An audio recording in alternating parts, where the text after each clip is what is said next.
Here we've got the 6-inch tiles with the smaller scale vehicles. And then we start getting up into the larger 9x9 tiles. And then these ones over here are technically 9x9, but there are 4 of them that clip together into one big giant one, which comes big into a 18-inch tile kind of instead. And those will fit all the way up to the tent scale. Crawlers on those guys. You know, the 24th or the 30th scales will still do these fine, but they're a lot larger of a mound, obviously, for them.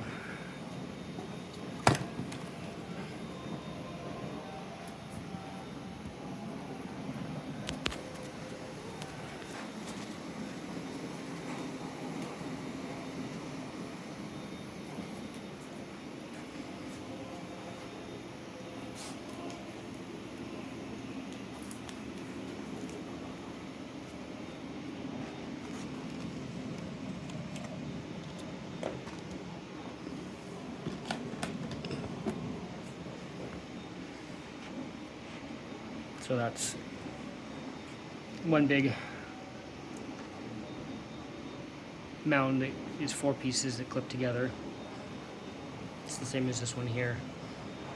Just this is the small version, and that's the large version.